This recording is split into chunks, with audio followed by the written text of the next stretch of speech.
Hi, good morning. Welcome, LEC community, to our virtual career fair for aspiring and current Latinx educators. My name is Edgar Palacios. I am the founder of the Latinx Education Collaborative, and I am thrilled to have Candace Wilson from the Ewing Marion Kauffman School with us today. How are you doing, Candace? Doing well. TJF. Happy Friday. Happy Friday, although for some of us, it may just be another Yeah. day. We will just jump right in. Tell us a little bit about the Kauffman School. Yeah. Thanks so much for setting this up and having me participate. As you said, my name is Candace Wilson, and I'm the talent recruiter at the Kauffman School, which basically means anyone who's interested in touring our school, learning more about job opportunities, I walk them through the interview process. Um, we're a free urban charter school serving students 5th through 12th grade. And as a free public school, we have any students in the Kansas City Mode district boundaries can enroll. But we do use a lottery every spring to prioritize students living in the 6 highest need zip codes. We really want to serve kids and families coming from the highest need communities. Mm-hmm. We started with just 5th graders many moons ago, and every year that 5th grade class moved up, we've built out a grade. Those founding 5th graders actually were our first high school graduates last spring. Cool. And 100% of students in that founding class were accepted to a 4-year college or university. And that's why we do what we do. We really want to see our kids have those college acceptances so they can truly decide their next chapter in life. We want students to have abilities to access opportunities where they can study and explore their passion areas, at campuses that make sense for them and are a fit for them. We're also really proud of that founding class because over 70% of students in that class are the first in their families to attend college, which we know can just shift the path and opportunities for students. As a school, I would say something I've really been reflecting on in the last couple of weeks of what makes me proud to work at Kauffman School. I've been with the organization for the last 6 years, and always am thinking about what makes our workplace strong and unique. I think in the last couple of weeks, I have just seen the true partnership of our community and families and teachers and vendors. I want to share a couple of things that have happened in the last month or so. Yeah. We have worked with our bus drivers and our vendors to continue to provide meals, not just for Kauffman School students, but for any student or family in the Kansas City community that has that need. On a weekly basis, we're delivering over 6,000 breakfasts and 6,000 lunches to kids and families. Yeah. And just to know that we have the support of vendors who are really invested in our kids and community. We've built the relationships and trust with families to know when families have that need, they feel comfortable reaching out and accessing the school as a resource. And I think too, even about some of the door-to-door meal deliveries we're doing, about 200 a week, that really, I think, just continues to provide a level of trust and love with kids and families who, for whatever reason, need that really personal touch point.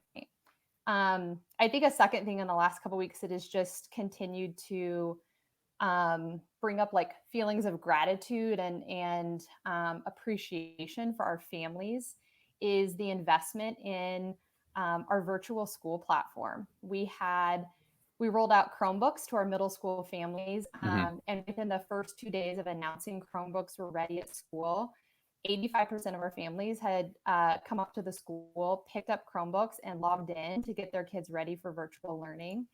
And I just think that shows such a commitment of our parents and guardians and families that they want learning to continue even in, kind of uncertain times. Yeah. And that's something that, I can think about PD at our school and our staff events and the culture of working with awesome kids every day.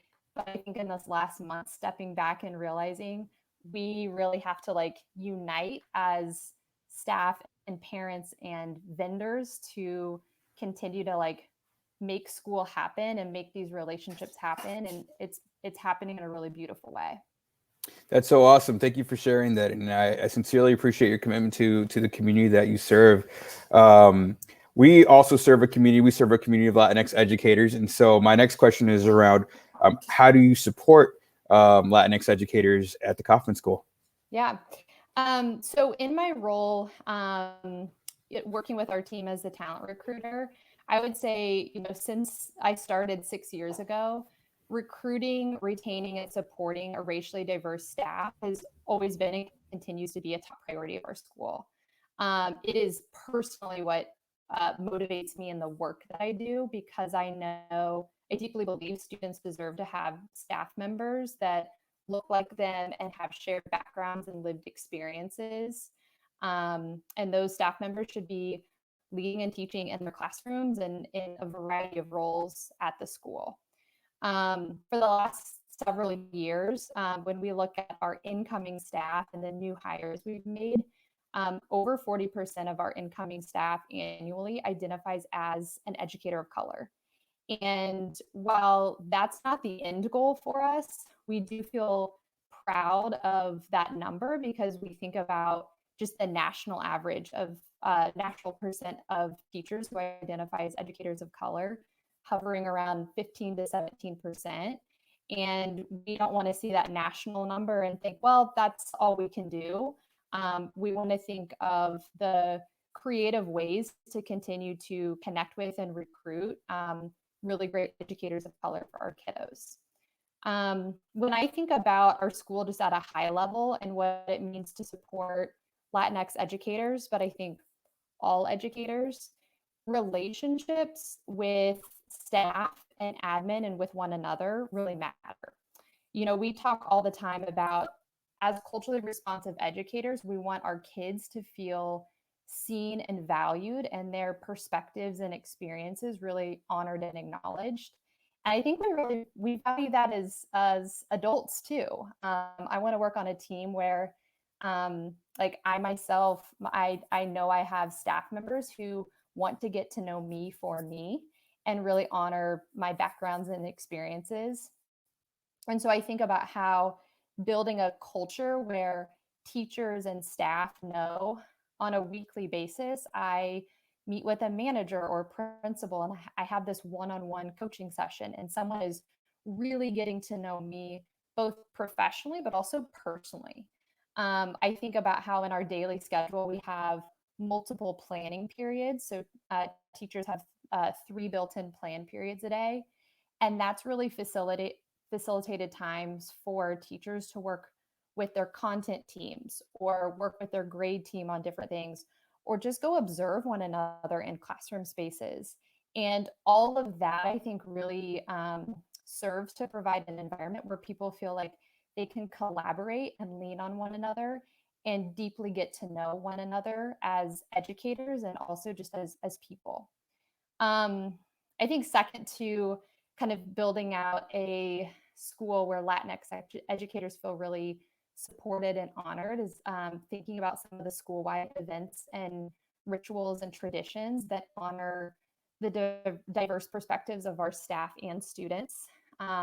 Edgar, I know you got a chance to see the beauty of our Hispanic Heritage Month program, which we run every year. Yeah.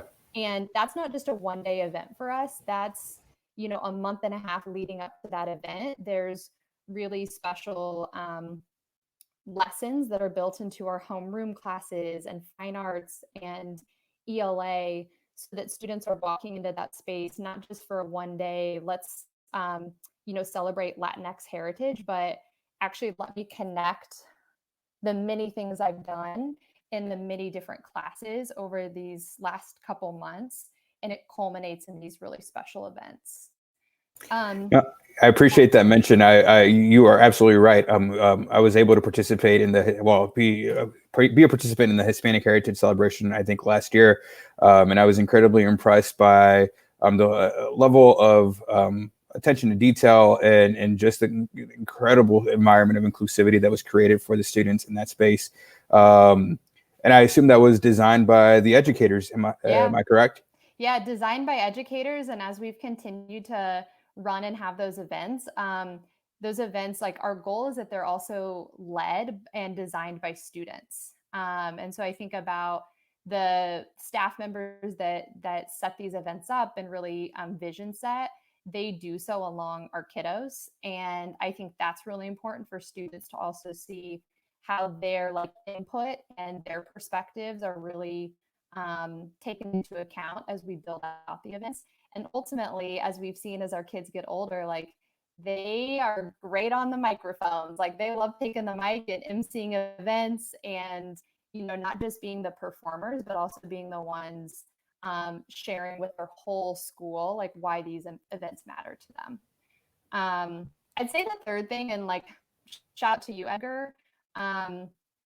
While there's affinity spaces that are growing within our organization for educators of color and Latinx educators, I also think about the affinity spaces in Kansas City that have really blossomed and grown over these last couple of years. And we have a high number of our Latinx educators who are really engaged in these spaces. I think about how many of our staff members attended the Latinx Education Collaborative event in November and really loved the workshops and discussions in that space. We were really lucky to get to honor Daniel Velasquez as the Latinx Educator of the Year.